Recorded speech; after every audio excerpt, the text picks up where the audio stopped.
Hello, and welcome to Take Your Employees Where They Didn't Think They Could Go. I'm Scott Sherman with Westchester University's Office of Training and Organizational Development.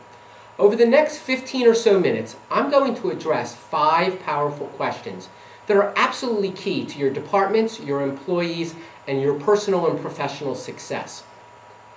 We know that enlightened leaders continue to look for ways to take their teams, their departments, and their organizations to the next level.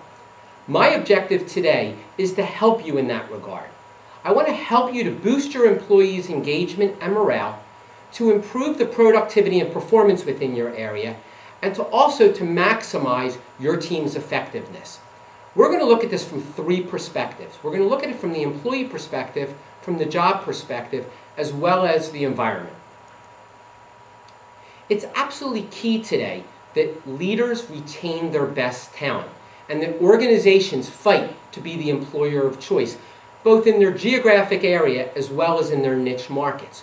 We know that the market is improving now, and we run the risk of losing our best talent. We know that organizations often ask very frank questions as their employees are leaving the organizations through an exit interview or through an exit survey. What I'm going to encourage you today is to look at those same questions to keep your employees within your organization. Asking these types of questions will help you to keep them in your organization as well as keep them engaged, and it will also help to build or strengthen an environment of respect, trust, and honesty. Books like First Break All the Rules by Buckingham and Kaufman and The Speed of Trust by Stephen M. R. Covey support the importance of this type of relationship between leaders and their employees. First Break All the Rules, which is based on extensive Gallup research, supports that employees don't leave their organizations, they're actually leaving their bosses when these things are absent. When there isn't that respect, when there isn't trust, when there isn't honesty, and lastly, when employees don't feel that they have a voice, they're more likely to go to another organization. Now, not all employees may want to tell you face-to-face what they want or what they're thinking, especially if this is not an approach that you've used in your area. But I'm here to assure you that with consistency, with active listening, with using a little bit of emotional intelligence, and follow through where you can, this will be a very powerful tool. I've used this with many leaders on our campus, and it has proven to be a great retention tool. Let's face it, the pro and con of asking these types of questions are one and the same. You're going to learn things about your department, your organization, and perhaps you that you prefer not knowing. Yet, it could reveal something that's fundamentally wrong that could be affecting others, whether we're looking at it at the employee level, at the team level, or at the departmental level. By having these simple, candid conversations, many problems can be resolved. So, thinking about your own employees and your colleagues, I want you to try to predict what answers to the questions that we're going to go over might come out. This is a way for you to prepare for anything. If you prepare for the worst case scenario and that doesn't come about, at least you've already been ready for it. Then I want you to gradually work these questions into actual conversations. You're going to be guaranteed to learn a lot, especially as you talk to many of your employees and themes start to emerge. In the process, I'm going to assure you that you are going to become a better leader. So, as you watch this video, what I encourage you to do is to use the job aid that accompanied this video. If you don't have that job aid, please reach out to me and I will send that to you. So now let's look at the actual questions. The first of the 5 questions is, what part of your job do you like the best?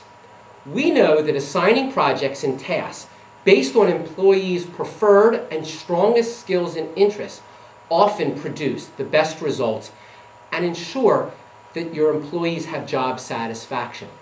According to a Wall Street Journal survey, the 2 key factors that contribute to your employees' longevity are being challenged in the work that they're given and being given increased responsibility for the work that they do. By playing to employees' strengths and their interests where you can, it helps to avoid boredom setting in, and your employees doing the minimal effort just to get by. This is a way to keep employees extremely engaged.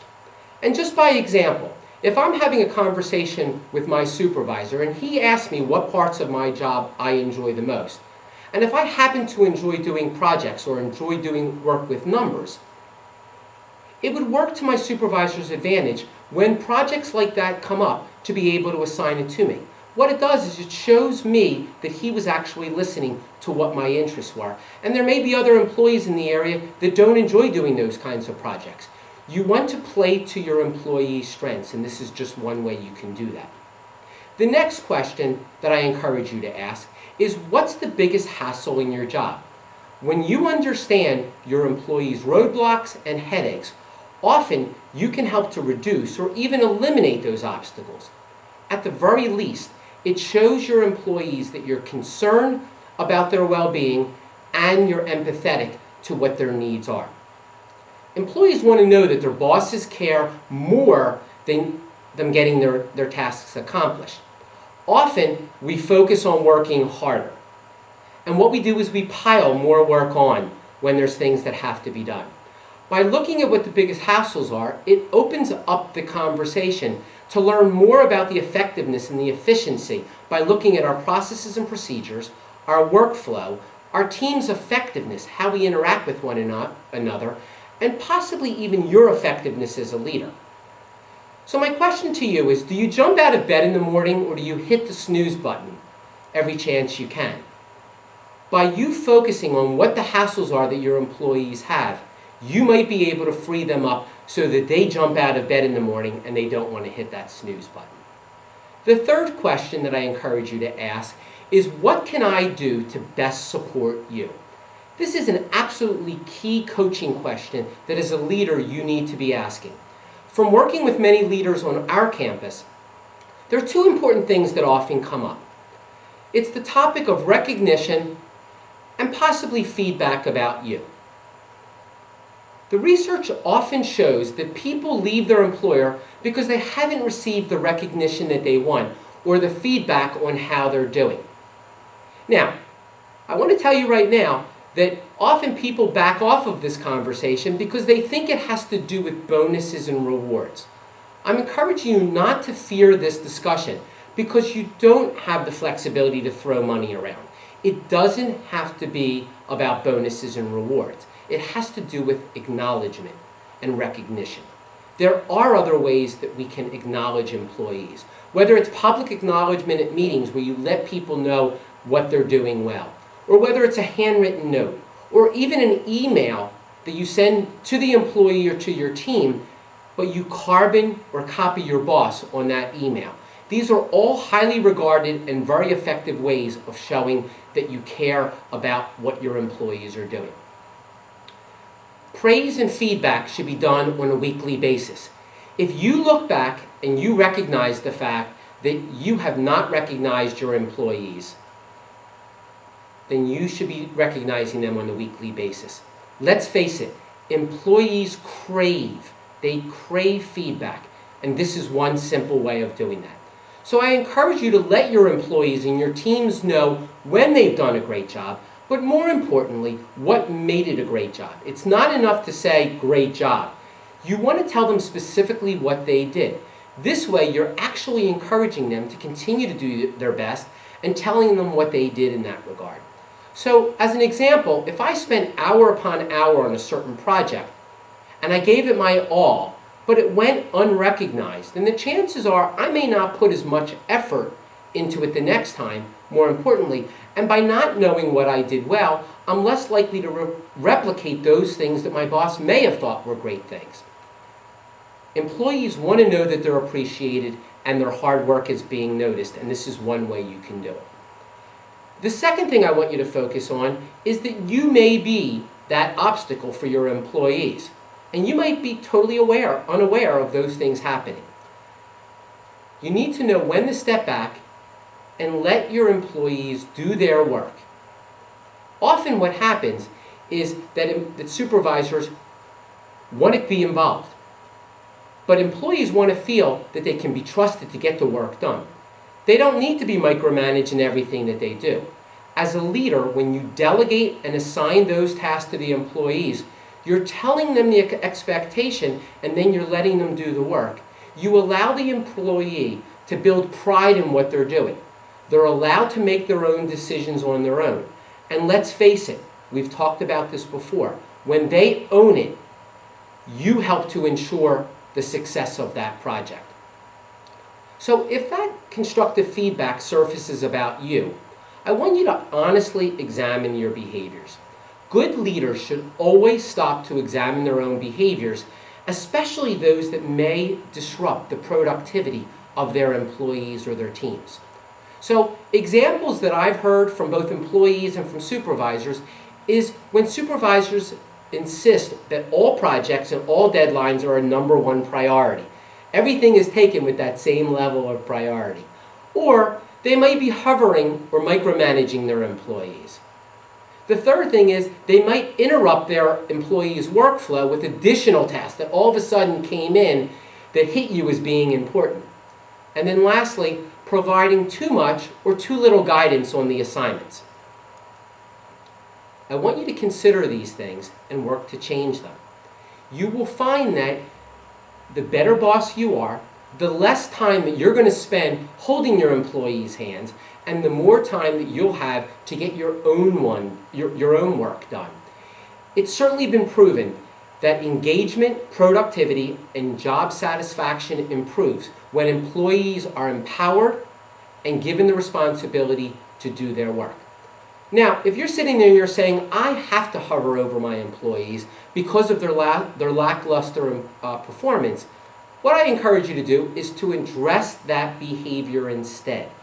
If you're hovering because they're not getting their work done, this is the perfect time to deal with the specific behavior, to make it about them, not to have it come back to you that you're the problem.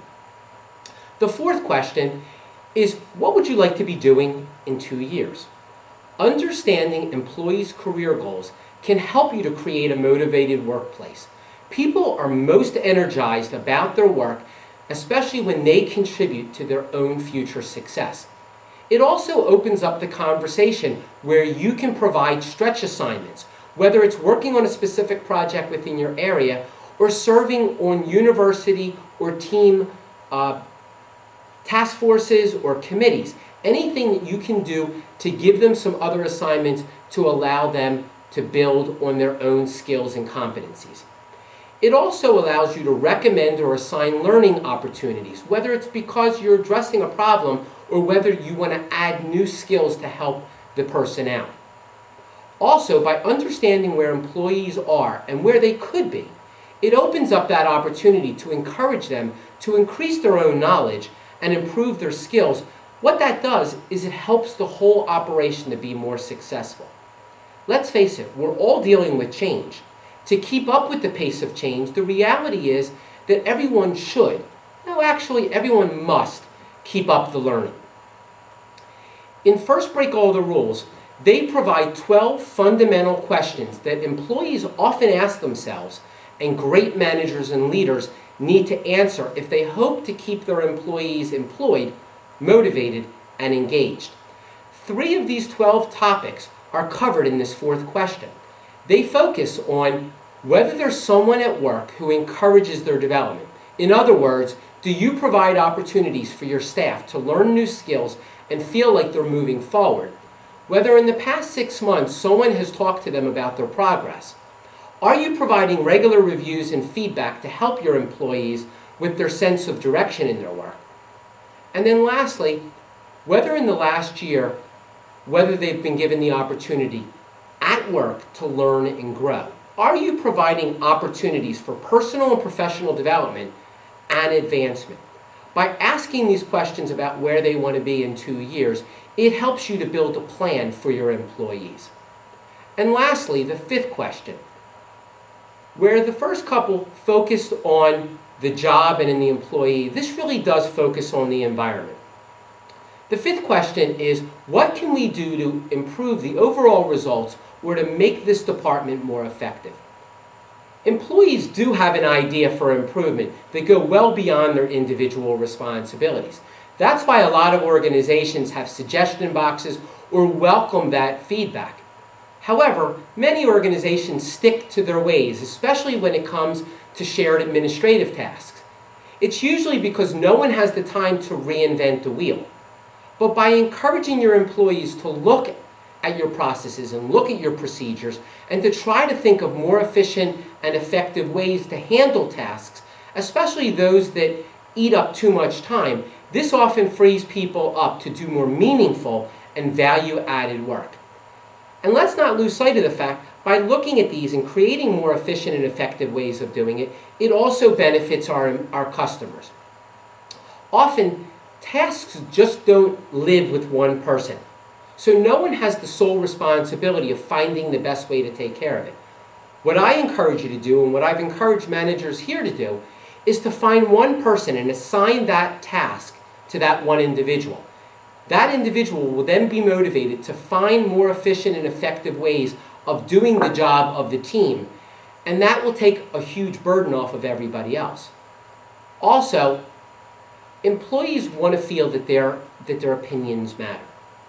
The best leaders make their employees feel that their opinions count by setting up a structure where team members can provide the feedback, and where appropriate, they're being listened to, and more importantly, they're being acted upon. So as I wrap up this presentation today, I hope you've not only taken away some key questions to consider yourself and to ask your employees and team members, but you're also reminded of the importance of engaging your employees in honest dialogue through the power of the question.